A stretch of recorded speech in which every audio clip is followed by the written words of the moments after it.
جوړې بدې شاړې د ریاست الوزرا اقتصادي معاونیت په تیره اونۍ کې د ریاست الوزرا اقتصادي مرستیال محترم ملا عبدالغني برادر اخوند د روان 1404 لمریز کال د جوزا میاشتې په شپږمه نیټه د صنعت اونۍ د څلورم ملي او نړیوال نندارتون پرانیسته وکړه. محترم ملا صاحب په همدې مناسبت جوړو شوو مراسمو کې صنعت د هر ملت د پرمختګ اساس یاد کړ او ویل د صنعت اونۍ یوازې سمبولیک عنوان نه بلکې دا د یو حرکت بدلون او قوي عزم څرګندونه کوي چې موږ باید له وارداتي اقتصاد څخه تولیدي صادراتي او په خپلو پښو ولاړ اقتصاد لوري ته ولاړ شو. د ریاست الوزرا اقتصادي مرستیال وویل د اسلامي امارت له راتګ سره سم د صنعت سکتور د پام وړ پرمختګ کړی او اوس مهال افغانستان په 138 صنعتي او تولیدي سکتورونو کې خودکفایۍ ته رسیدلی چې دغه پرمختګ نه یوازې د بیکارۍ د کمولو په برخه کې مهم ګام بلل کیږي بلکې د اقتصادي ثبات او پیاوړتیا لپاره هم بنسټیز ارزښت لري. د صنعت اونۍ څلورم ملي او نړیوال نندارتون د هیواد د ملي صنعت د وړتیاوو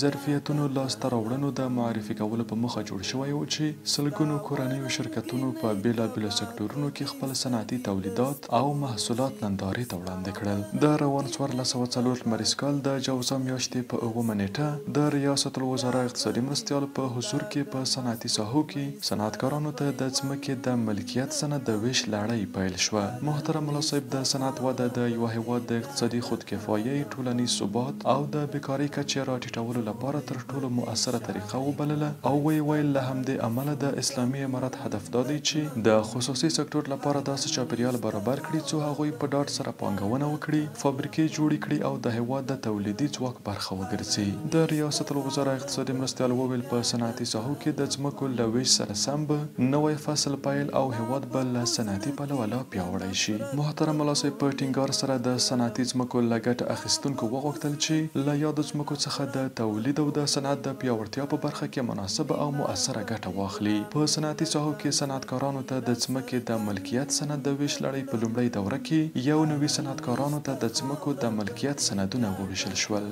د روان 1404 لمریز کال د جوزا میاشتې په اتمه نیټه د ریاست الوزرا اقتصادي مرستیال محترم ملا عبدالغني برادر اخوند په مشرۍ د اقتصادي کمیسیون نوبتي غونډه په مرمرینه ماڼۍ کې ترسره شوه. په غونډه کې له اجنډا سره سم د وړاندې شوو موضوعاتو په اړه مفصل بحثونه ترسره او په اړه یې لازم تصامیم ونیول شول. بیا بدی پلرو برنګین ګلونه وکرم